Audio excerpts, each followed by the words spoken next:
Mesdames, Messieurs, dans ces moments un petit peu moroses, heureusement, nous avons le rire avec nous, nous avons le cabaret.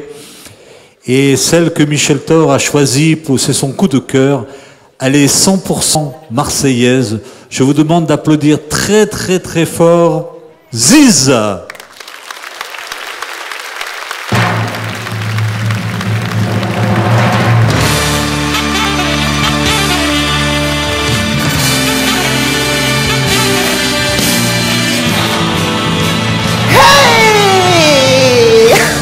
Bonjour Paris!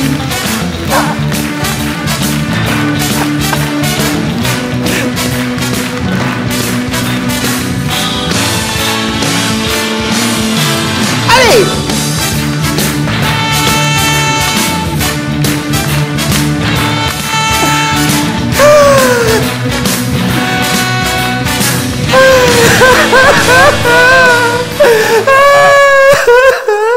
Je suis ému, Ça, c'est une idée du metteur en scène que je pleure. Bon, moi, il me dit toutes les misses, elles pleurent. Je veux bien pleurer, mais moi, je me souviens, quand j'ai été élu à Marseille, sur la plus belle plage de Marseille, à la Pointe-Rouge, j'ai pas pleuré. C'était le plus beau jour de ma vie. Je me souviens comme si c'était hier. J'étais là, sur la plage, avec ma couronne, mon écharpe, ce beau bouquet de miss. Bon, là, je sais pas où ils l'ont trouvé aujourd'hui, le bouquet, mais... Non, c'est pas un bouquet de miss, ça, je suis désolé, je sais pas où vous avez pris ça, mais bon, qu'est-ce qu'il y a marqué? Ici repose. Oh, ah non. Alors là, déjà, vous me faites rentrer sur la musique du Téléthon. C'est pas la musique des Miss, ça. C'était le Téléthon. Bon, c'est pas grave. Heureusement que j'ai besoin de rien pour faire rêver le public, moi. Oh, je m'en souviens comme si c'était hier. Ça m'est arrivé 3 mois avant mon mariage. Je me suis mariée en août. C'était en juin. J'étais enceinte de 4 mois. C'est ça, je me rappelle. On avait fêté Pâques avant les rameaux avec mon mari. Mais ça se voyait pas trop, parce que comme j'ai toujours été un peu grassouillette, ça se voyait pas trop, tu vois. Mais ma mère, elle en faisait une maladie. Elle disait à tout le monde, c'est une honte. Elle a couché avant le mariage. Vous vous rendez compte? Il y a le déshonneur sur la famille. Fallait être moderne quand même. Moi, je préférais coucher avec lui plutôt que de m'empéguer quelqu'un qui savait pas mastéguer toute sa vie. Hein, que tu veux que je te dise, moi? Un brave garçon. On s'est connus, on était tout jeunes comme ça. Et c'est lui, comme ça, qui m'a amené à l'église. Ah, j'ai eu un mariage magnifique. Ma mère, elle s'est occupée de tout et tout. C'était vraiment un bonheur, tu vois. Et en même temps, j'étais devenue Miss Pointe-Rouge. J'ai failli être Miss France, hein. Seulement, comme j'étais enceinte, après, ils n'ont pas voulu, hein. Qu'est-ce que tu veux que je te dise, moi? Il paraît que ça marque mal quand tu es enceinte. Moi, je crois pas. Ça se voyait pas, comme je dis toujours. J'ai tout fait dans ma vie. Je voulais être une star, tu sais. J'avais ma photo en grand dans le Provençal et le Méridional à Marseille, hein. Je m'étais dit, mon Dieu, je vais devenir une grande vedette, tu vois. Et puis finalement, non, je me suis mariée, j'ai eu mon mari, et puis j'ai eu le petit, mon premier. Il est beau comme tout, mon fils, tu le vois, Dieu le bénisse. Il s'appelle Polo. J'ai dit toujours à mon mari, je dis, tu vois, Zé, ce petit, on l'a fait au moment où tu étais le plus en forme. C'est vrai, hein. On le ferait maintenant, je vous dis pas la tête qu'il aurait, hein. Parce qu'à l'époque, c'est vrai qu'on aurait dit qu'il travaillait à Luna Park et que j'avais raté un tour de manège. Mais maintenant, c'est plus souvent 6h30 que 7h moins le quart, hein. Oh, pourtant, des fois, il a envie, tu vois. On sent qu'il est motivé. Hier soir, par exemple, je faisais la vaisselle. Je l'entends, il me dit, « Tiens, chérie, ce soir, on va changer un peu de position. » Il était dans le canapé en train de zapper. J'ai dit, « Oui, tu as raison, fais la vaisselle et moi, je zappe. » Non, mais il y a un temps pour tout dans la vie, je le dis toujours, moi. C'est vrai, hein. Oh, et dans les années 80, messieurs, dames, j'ai été sosie officielle de Madonna. Oui, ah ben oui, c'est un producteur de l'époque que j'avais rencontré, un Auvergnat, un homme de la terre qui avait une grosse famille, vous savez, il s'appelait Monsieur Benamou. Et il m'avait dit, Ziz, ça se voit comme le nez au milieu de la figure. J'ai monté une revue avec que des gens qui sont morts depuis des années, tu sais, des Marilyn Monroe, des Jodassin, des Coluche, Sheila, tout ça. Et elle est pas morte? Moi, je savais pas. Eh ben, c'est pas grave. Ils la prendront un jour comme ça, on la reverra un peu. Alors, il me dit, j'ai besoin de quelqu'un de vivant, il me dit, dans mon spectacle. Et vous êtes le sosie officiel de Madonna. Je dis, ah bon? Il m'a dit, on vous a jamais dit que vous ressembliez à quelqu'un? Je dis, oui, à ma mère. Mais Il me dit, mais non, en fait, ça se voit comme le nez au milieu de la figure. Il me dit, il faut pas grand-chose. Il me dit, cette chevelure blonde naturelle, cet œil vif, clair et intelligent, cette petite mouche au-dessus de la lèvre. On vous met la combinaison de Jean-Paul Gouttière et vous êtes le sosie officiel de Madonna. J'ai dit, ah bon? J'ai dit, mais je sais pas chanter. Il me dit, mais elle non plus. Il me dit, vous allez faire un playback, tout comme elle. Ah bon? J'ai dit, vous croyez? Il me dit, mais oui. Il me dit, on va faire la tournée des campings. Il m'a dit, elle va partir, elle va sillonner la France avec un autocar. Nous, on va se mettre derrière avec ma 504. Et quand elle passe dans un stade, nous, on fait un camping. J'ai dit, vous croyez que ça va marcher, ça? Il me dit, je vous donne 300 000 par gala. 300 000 dans les années 80, ça faisait des sous, vous vous souvenez? Maintenant, 3 000 euros, ça fait rien. Mais à l'époque... Alors j'ai dit, mon mari voudra jamais. J'ai dit, il m'a dit, mais enfin, demandez-lui. Il me dit, qu'est-ce que vous faites pendant les vacances? J'ai dit, rien, on n'a pas de sous, on part pas, nous. J'ai dit, on reste à la maison. Il me dit, alors venez, on y va. 40 fois, il a fallu l'observer, Madonna. Benamou, il disait, Madonna, il faut que ça rentre. Madonna, il faut que ça rentre. Madonna, oui, mais après, il fallait que ça sorte aussi. Et ça, c'était pas gagné, j'en pouvais plus. Je mangeais Madonna, je dormais Madonna, je rêvais Madonna, toute la journée. Il disait, il n'y a que ça qui paye dans la vie, le travail, la règle des 3 T. Travail, travail et travail. Ben, je vais vous dire une chose, messieurs, dames, il avait raison. Aujourd'hui encore, il suffit que je sois dans un parking ou dans un ascenseur, j'entends une musique de Madonna, ma belle. Je la sens qu'elle rentre, tu sais. Je la sens qu'elle rentre, tu vois. Et une fois qu'elle est bien dedans, après, eh ben, elle veut sortir, elle veut...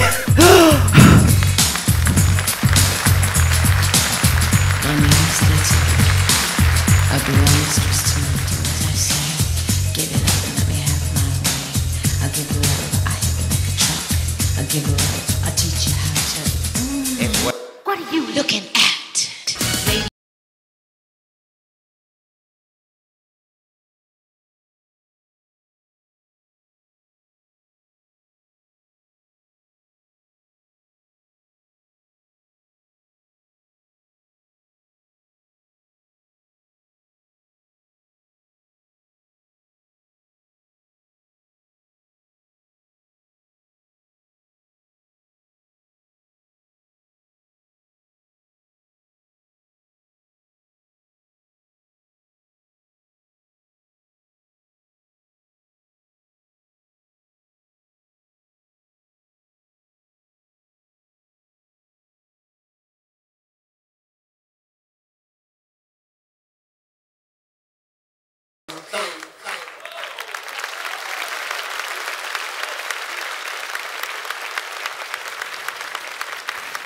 Un succès fou, j'avais, messieurs, dames, un succès fou. Vous savez pas que elle, des fois, dans les stades, c'était pas plein. Moi, les campings, à craquer.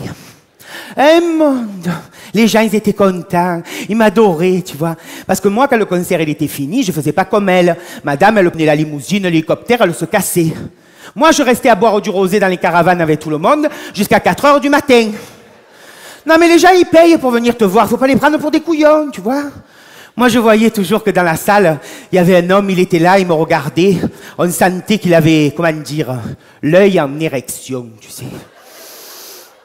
Je me disais, celui-là, ma belle, je m'en fous pas mal de lui, parce que moi, je suis mariée, mais il faut qu'il croive que c'est le plus important pour moi dans la salle.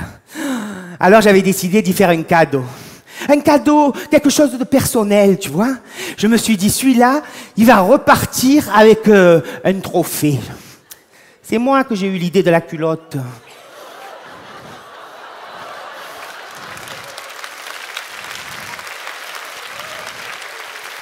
Elle m'a copié, elle. Mais elle l'a donné à n'importe qui, tu vois. Moi, je choisissais toujours le plus beau dans la salle. Je choisissais toujours le plus beau et je me disais, celui-là, ma belle, il va se la garder et peut-être qu'il va l'encadrer et qu'il la mettra dans son salon. Ce soir, je l'ai vu, hein, il est juste devant moi dans la salle, va. Allez, va, cadeau.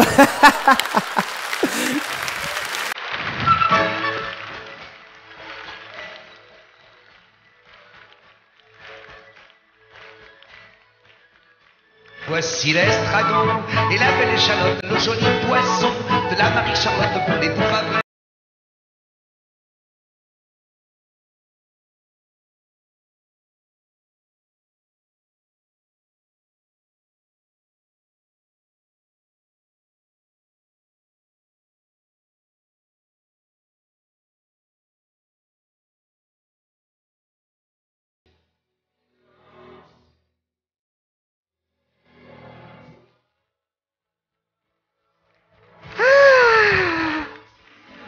ma belle Boutine, va.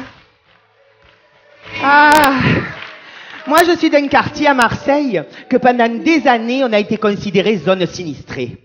Et un jour, le maire de Marseille, M. Gaudin, il a eu une idée extraordinaire. Il a dit, moi je vais faire de ce quartier le Montmartre de Marseille. Un jour, on en parlera dans le monde entier.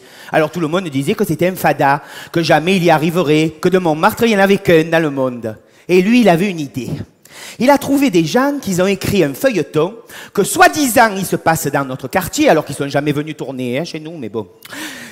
Eh bien, nous, on a accepté. Et en quelque sorte, ça nous a rendu, comment dire, plus belle la vie. 12 petits trains par jour maintenant qui montent, des petits trains avec des touristes. Ils sont contents, ils cherchent le quartier du Mistral, tu vois. Alors nous, le quartier, chez nous, il s'appelle le Panier en vérité, ça s'appelle pas le Mistral. Et nous, on s'est dit, ils en veulent du Mistral, on va leur en donner. On les fait monter tout en haut du panier, place des Moulins. Là, même quand il n'y a pas de Mistral, il y a un vent à décorner tous les cocus. Eh bien, les touristes, ils sont contents. Ils descendent du petit train, ils vont à la boutique de Plus Belle la Vie, ils achètent tout ce qu'on voit dans le feuilleton, la serpillière que la dame le frotte l'hôtel, le torchon que le jeune il essuie les verres derrière le bar. On peut tout acheter dans ce magasin. Ça a donné du travail à tout le monde, ça. Tous les petits jeunes du quartier, ils se sont mis au boulot. Ils ont créé des sociétés, des associations. Les derniers, c'est les fils de ma voisine du 4e. Ils ont créé un service de dépouillement à la personne. Les touristes, ils descendent du petit train, en 5 minutes, ils n'ont plus rien. Plus de sac à dos, plus d'appareil photo, plus de lunettes, plus de blouson, plus rien. Ce serait du vol s'ils n'avaient pas eu l'idée, quand ils volent les lunettes de soleil à quelqu'un, de lui mettre la carte de visite d'un opticien du centre-ville de Marseille où il peut se racheter les mêmes lunettes. C'est de l'aide à la personne en danger, ça.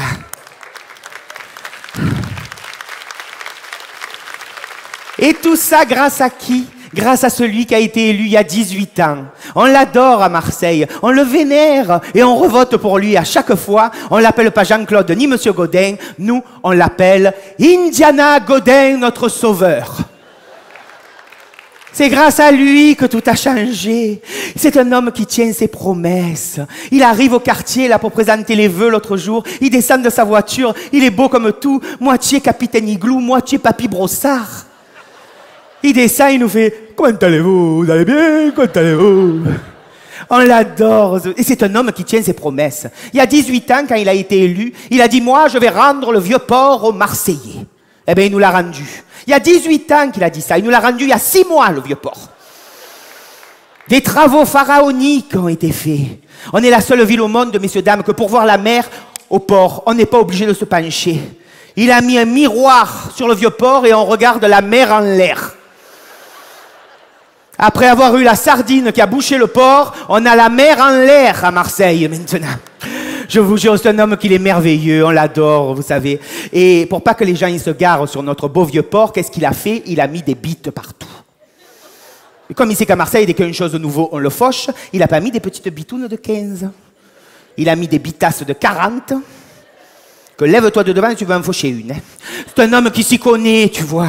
Il fait attention, quoi. Il est merveilleux, on l'adore. Moi, j'ai dit, le jour où il meurt, il faut que Monsieur Gaudin, on le mette sur la colline à la place de la Bonne Mère. La Bonne Mère sur le Vieux-Port, on l'enlève, on la met dans un quartier de Marseille où les touristes y vont pas trop, et Monsieur Gaudin, on l'empale là-haut sur la colline. On le fait carboniser, comme on a fait pour Jean-Paul II il y a pas longtemps, là. Ah ben je sais pas comment on fait, mais bon, en tout cas, il risquera rien parce qu'on enlève la statue, mais on laisse le pieu, on l'empale. Ça va y plaire, on y met un roulement à billes, avec le Mistral, il va tourner à 360, comme ça. Et il aura les yeux sur sa ville chérie. C'est un homme qui est merveilleux, ce Monsieur Gaudin, je le dis toujours. On a vraiment de la chance de l'avoir. C'est lui qui représente le mieux ce proverbe qui dit « Les amis, on les choisit, la famille, on l'a... » Ouf, on est tous d'accord là. Les amis, on les choisit, la famille, on l'a subi. C'est vrai, ça. Et Monsieur Gaudin, pour nous, c'est un ami. Tandis que la famille, c'est vrai, moi je vois, hein, je suis pas doué, moi, mon Dieu, si vous voyez ça. Ma sœur, mon Dieu, déjà, j'en voulais pas. Quand elle est née, j'avais 7 ans. À 7 ans, tu n'as plus besoin de sœur. Tu vas à la grande école, tu te fais des copines, tu vois. Mon père et ma mère, ils m'ont fait ma sœur. Ah non. En plus, quand elle est née, elle était vilaine, mais vilaine. Quand je suis arrivé à la clinique, ma mère, j'ai dit, comment vous l'avez fait? Elle me dit, c'est ton père, il avait les oreillons. Elle me dit, qu'est-ce que... J'ai dit, on n'a qu'à dire qu'on la veut pas, on la rend, man. Elle me dit, non, c'est trop tard maintenant, on l'a, on se l'empègue. Elle me dit, on peut pas faire autrement. Hein. J'ai dit, eh ben celle-là, elle est pas prête de s'en aller de la maison. Hein. Elle était vilaine, peu chère déjà. Elle avait les cheveux gras avec une mèche sur le front, une moustache sous le nez. Les voisins sur le palier, les Cohen, chaque fois qu'ils la croisaient, ils avaient peur. Hein. On a essayé de l'épiler, elle ne voulait pas. Elle disait, non, l'homme qui me prendra, il me prendra comme je suis. Tu parles. On a vécu des années avec des Miss Roussos à la maison. Hein. Et ma grand-mère qui était là, un jour, elle lui dit, rassurez-vous, il y a un proverbe qui dit, chaque pot a son couvercle. Et celui-là, de proverbe, il est vrai. Elle a trouvé le couvercle, mon beau-frère, représentant chez 51 le pastis. Avec ma mère, on a vu de suite que ce type-là, il faisait pas que représenter, ma belle. Hein. Oh, mon Dieu, ce qu'il buvait. D'un autre côté, comme il dit mon père, il a raison. Hein. Il y a qu'un mec bourré qui pouvait s'empéguer ta sœur. Hein. Ils se sont mariés de suite, elle est tombée enceinte de suite. Elle a accouché en plein mois d'août. Quand on est allé à la clinique avec ma mère, une chaleur, ça montait comme ça pour aller à la clinique. Le petit prématuré, 7 mois, 11 kilos 850. J'ai dit à ma mère, ils ont dû lui faire une césarienne, ils l'ont coupé en deux. J'ai dit, c'est... Ah ben pour sortir un engin pareil, hein, je suis désolée, mais... On rentre dans la chambre, elle était là, allongée, fraîche comme une rose. J'ai dit, mon Dieu, tu n'as pas accouché, Lily? Elle me dit, oui, un P sur une toile cirée. Je dis, c'est pas vrai. Je dis, mais où il est le petit? Là, dans le berceau, je m'approche. En plein mois d'août, ils y avaient mis une grenouillère en fourrure, orange, avec des pastilles bleues, jaunes, vertes. Ce gros bébé dans le berceau, on aurait dit Casimir, je te jure. J'ai dit, c'est pas vrai. J'ai dit, mon Dieu, enlevez-lui ça, il va mourir de chaud. Dit, ma mère, j'ai dit, viens voir comme il est beau. Ma mère me dit, il est beau, c'est pas le leur, alors, hein. J'ai dit, arrête, viens, aide-moi à le sortir du berceau, je vais me faire une tour de rein, viens. J'ai dit, mon Dieu, qu'il est beau. Mon beau-frère, il me dit, c'est vrai, il te plaît? Oh, je dis, il est magnifique, dit ce petit. Il me dit, tu veux être la marraine? J'ai dit, oui, volontiers. Je me suis emporté sur ce coup-là. J'aurais dû penser qu'il allait y avoir un problème, qu'il allait y avoir une chose, tu vois. Et moi, je me suis laissé aller, tu vois. Il est allé le déclarer à la mairie, il était bourré, il se souvenait plus du prénom. Il savait plus si c'était Christian ou Christophe, il y a mis les deux. Christian Christophe, il s'appelle le petit. Tu crois qu'il aurait pensé que c'était moi la marraine et que j'allais payer la gourmette? Quand je suis allé chez le bijoutier, la fille, elle me dit, on paye à la lettre. Oh, j'ai dit, mon Dieu, je vois que vous prenez la carte Cofinoga, je vais faire un crédit sur 14 ans, va, j'ai dit. Mon mari me le reproche toujours. Il me dit, tu te rends compte de la gourmette que tu as payée pour ce petit qu'il est fada? Mais j'ai dit, quand il est né, il était normal. C'est après qu'il est devenu fada. Sinon, jamais j'aurais investi dans une gourmette de ce prix. Je serais allé chez un garagiste, j'aurais fait faire une plaque minéralogique. C'est mon beau-frère et ma sœur qui l'ont rendu fada. Le petit, il a assisté à tout. Toutes les disputes du couple, il était là. Plus ma sœur, elle faisait des crises, plus mon beau-frère, il buvait le 51. Et plus il buvait le 51, plus ma sœur, elle faisait des crises. Le petit, il était là au milieu. Il est devenu chrysomique 51. Un beau petit comme ça, dit. L'avoir gâché, dit. Ah non, ça, je leur pardonnerai jamais. En plus, je me suis rendu compte, moi, qu'il avait des problèmes. Il avait 15 ans à peu près. Il s'exprimait pas. Un jour, il jouait à la maison, il arrive dans le salon, il me dit « Soif !» J'ai à ma sœur, jamais il ferait des phrases normales, sujet, verbe, complément. Elle me dit, oh, boire, boire. Mon beau-frère, il dit, Christian Christophe, viens t'assire. Oh. J'ai dit, tu sais, ton fils, vous devriez le mettre dans un centre où il y a des enfants comme lui. On va bien s'occuper de lui et il va s'en sortir. C'est pas grave. Elle me dit, tu veux dire qu'il est cinglé, qu'il est fada, qu'il est gaga, mon fils? Mais non, j'ai dit, il est juste un peu en retard. Elle m'a dit, penses-tu, il va très bien s'en sortir, tout seul. Eh ben, il s'en est pas sorti tout seul. La semaine dernière, elle arrive, elle me dit, il est complètement jaubastre, il est cinglé, je sais plus comment faire. Tu avais raison, il faut que je le mette dans un centre où il y a des enfants comme lui. Je dis, mais c'est trop tard maintenant. Il est trop grand. Il me dit, tu veux dire qu'il est seul au monde? Je dis, non, il y en a des comme lui. Mais ça s'appelle pas un centre, ça s'appelle le stade Vélodrome. Et moi, j'en ai un d'amis, un qui est merveilleux, Monsieur Benamou. Ah, mon producteur de l'époque des Miss. Là, il m'a téléphoné l'autre jour. Il m'a dit, il faut absolument que vous représentiez la France à l'Eurovision. L'année dernière, on a marqué mal avec l'autre qu'elle est venue, qu'elle s'était pas rasée, là. Conchita. Il m'a dit, cette année, il nous faut quelqu'un qui représente la France profonde. Et Benamou, il m'a choisi à moi. Il m'a trouvé un poète pour la chanson. Le Jean Ferrat des années 80. Peter de Peter et Sloan. Monsieur Peter, celui qui a écrit le tube, besoin de rien, envie de toi. Alors j'ai dit, écoutez, pas de problème, monsieur Benamou, moi je veux bien chanter, mais comment elle va s'appeler ma chanson? Il me dit, comme vous voulez qu'elle s'appelle. Elle va s'appeler « Je m'appelle Ziz ».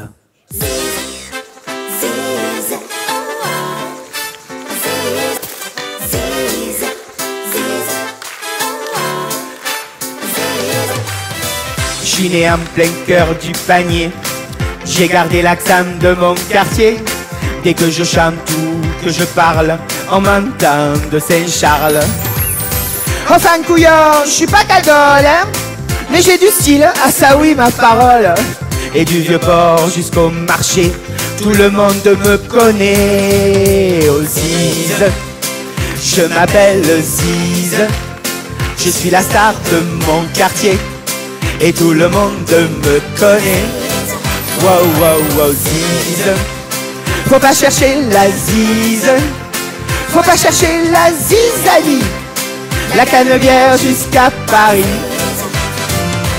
Ziz, mon petit nom à moi, c'est Ziz. Pour moi, eh bien la crise, ça veut dire qu'il faut carrément se fendre en deux. Mais de rire comme des fous, oh Ziz. Je m'appelle Ziz. Je suis la star de mon quartier et tout le monde me connaît. Wow, wow. J'ai plus de talent comme Vinci. Eh ouais, bout du con. Quoi mes talons comme Vinci? Quoi mon rouge à lèvres doit marcher? Tu vois pas toi? Tu veux me prendre le ciboulot ou quoi? Ah, tu me fais marcher. Allez zou, les gars. J'ai du boulot moi monsieur. Moi Ziz, je vais sauver la France. Eh ouais, mais d'abord je m'occupe de la Provence.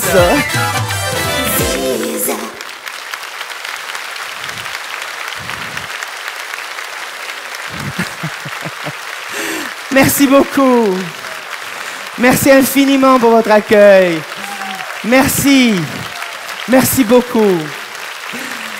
Ah mon Dieu, quand je pense que j'ai une amie à moi qui me disait l'autre jour, on n'arrive plus à communiquer entre nous. On a du mal, les gens ne se parlent plus à cause de Facebook, là, vous savez, les...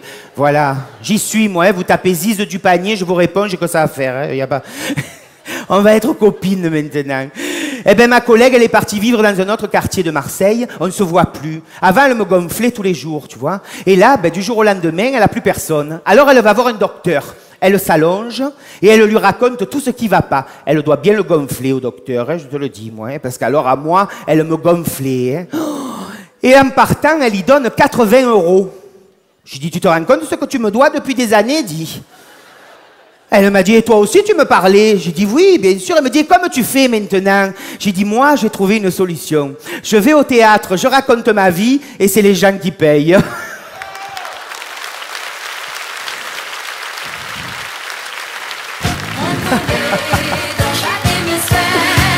Merci beaucoup.